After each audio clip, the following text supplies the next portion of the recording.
Students, आज का जो हमारा टॉपिक है वो लास्ट है, तो खत्म है टॉपिक हमारा।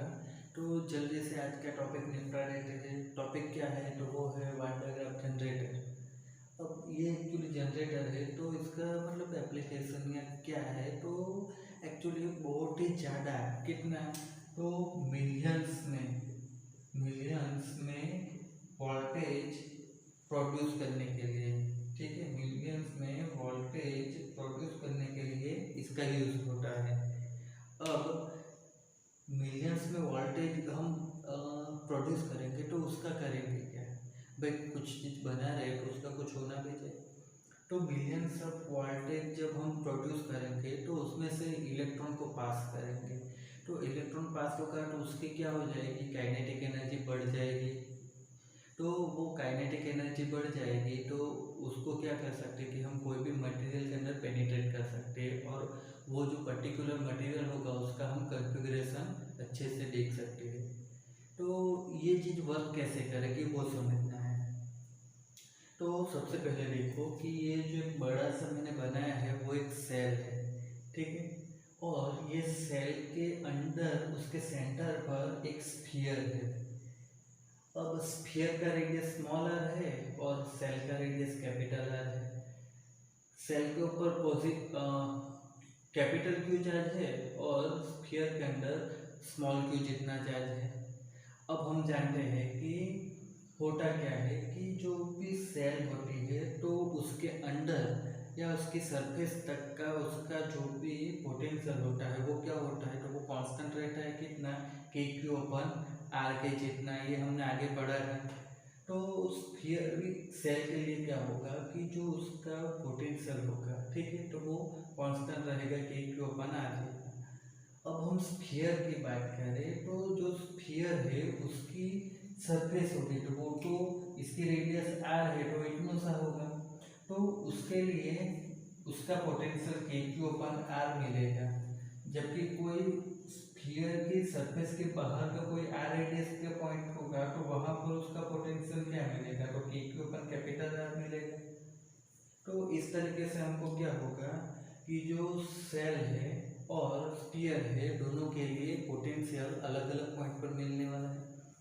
अब हम कैपिटल आर मतलब क्या होगा कि ये जो सेल है तो उसकी सरफेस का हम नेट पोटेंशियल फाइंड करें, तो नेट पोटेंशियल क्या होगा?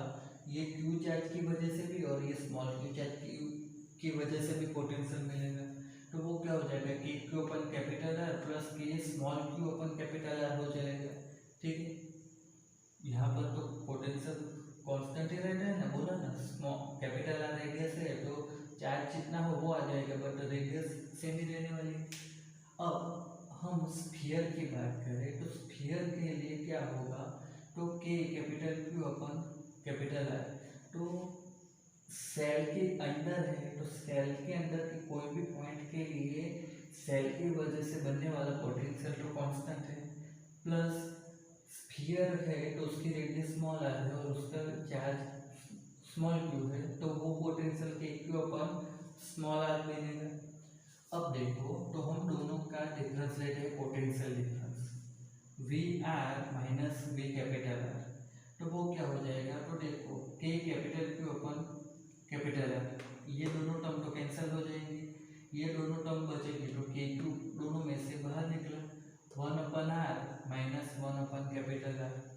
तो actually V R minus V capital R ये जो टर्म है ये क्या है कि ग्रेटर देन जीरो आने वाली है। क्यों जीरो आने वाली है? तो के क्यू यहाँ पर देखो 1 अपन आर, तो ये स्मॉल आर है वो छोटा है, तो डिनोमिनेटर में छोटी वैल्यू होगी तो ऊपर जाएगी तो बड़ी हो जाएगी, माइनस 1 अपन कैपिटल आर बड़ा है तो वो डिनोमिनेटर में से ऊपर जाएगा तो वो छोटी वैल्यू हो जाएगी। तो ये बड़े में से छोटे माइनस करेंगे तो आंसर पॉजिटिव आएगा, ये तो पॉजिटिव है, तो ओवरऑल क्या होगा? जो पोटेंशियल डिफरेंस आएगा वो ग्रेटर देन जीरो आएगा। ये जीरो आएगा, ग्रेटर देन जीरो आएगा, इसका मतलब क्या होगा कि V R greater than V capital R. इसका मतलब क्या है कि स्मॉल जो स्फीयर है उसके ऊपर पोटेंशियल जो कैपिटल है मतलब सेल है उससे ज़्यादा है पोटेंशियल। तो इस केस में क्या होगा कि पोटेंशियल जो स्फीयर है उसके ऊपर से कंटिन्यूसली बाय कंडक्टिंग वायर, हम अगर कोई कंडक्टिंग वायर जोड़ देंगे तो जो स्फीयर है छोटा सा उसके ऊपर से सेल के ऊपर कंटिन्यूस चार्ज चलता ही रहेगा। मतलब चार्ज का ट्रांसफर स्फीयर से सेल के ऊपर होता ही रहेगा। बट कितना होगा, तो एक टाइम पर तो स्फीयर के ऊपर चार्ज खत्म ही हो जाएगा। तो क्यों ना कुछ ऐसा किया जाए कि क्योंकि ऊपर स्फीयर के ऊपर कंटिन्यूस हम चार्ज देते रहे। अब देखो तो होता क्या है कि स्फीयर के ऊपर कंटिन्यूस चार्ज आता रहेगा तो उसका पोटेंशियल क्या है, सेल से ज़्यादा है। तो चार्ज जो होते हैं वो क्या होते हैं कि हायर पोटेंशियल से स्मॉलर लो पोटेंशियल की ओर जाते हैं। तो अगर यहाँ पर हम कंटिन्यूस चार्ज देते रहेंगे तो इसका पोटेंशियल ऑलरेडी हाई है, तो चार्ज यहाँ से सेल के ऊपर कंटिन्यूस चलता रहेगा। तो सेल के ऊपर क्या होगा कि हम बहुत सारा चार्ज स्टोर कर सकते हैं और जितना ज़्यादा चार्ज उतना ज़्यादा पोटेंशियल मिलेगा। तो ये चीज़ अब कैसे कर सकते हैं, तो ये चीज़ करने के लिए क्या होगा कि वान डे ग्राफ नाम के साइंटिस्ट ने एक इंस्ट्रूमेंट बनाया जिसे वान डे ग्राफ जनरेटर कहते हैं, जिसकी ये एक फिगर मैंने ड्रॉ करने की ट्राई की है, ठीक है। तो यहाँ पर क्या होता है वो देखो कि एक बेस के ऊपर नीचे क्या होता है, एक यहाँ पर एक स्फीयर होता है, ऊपर एक सेल रहती है, ठीक है, जैसे इस तरीके से। अब यहाँ पर क्या होता है कि कंटिन्यूस चार्ज देते रहते हैं, ठीक है। तो ये चार्ज क्या होगा कि ये इंसुलेटिंग बेल के साथ दोनों जुड़े रहते हैं। तो उस वजह से क्या होगा कि यहाँ पर जो चार्ज आएगा वो चार्ज क्या होगा, इंसुलेटिंग बेल के ऊपर से होता होता ऊपर जाएगा। अब यहाँ पर एक मेटल ब्रेस लगाया हुआ है, तो ये मेटल ब्रश क्या करेगा कि जो आने वाला चार्ज है वो सबको अपने ऊपर ले लेगा। तो ये मतलब ये पूरा जो बड़ा वाला है वो सेल है, तो उसके ऊपर क्या होगा, ये चार्ज चला जाएगा।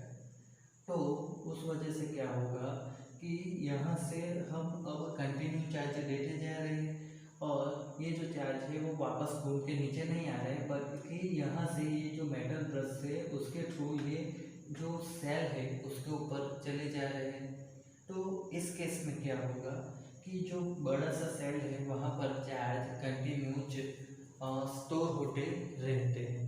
तो हम यहाँ पर बहुत सारा चार्ज स्टोर कर पाएंगे। तो उस वजह से यहाँ पर क्या होगा, मिलियंस में हमको वोल्टेज मिल जाएगा। तो इस तरीके से क्या होगा कि हम बहुत बड़ा वोल्टेज जनरेट कर सकते हैं। अब इस केस में होता क्या है कि यहाँ पर से जो चार्ज देते रहेंगे तो यहाँ पर भी एक्चुअली एक ब्रश रहता है। ये ब्रश क्या करेगा कि यहाँ पर जो बेल्ट है उसको चार्ज देता रहेगा, वो चार्ज ऊपर चलते जाएंगे। यहाँ पर जो दूसरा ब्रश रहता है तो उसका पोटेंशियल क्या होगा कि बेल्ट की कंपेयर में लो रहेगा।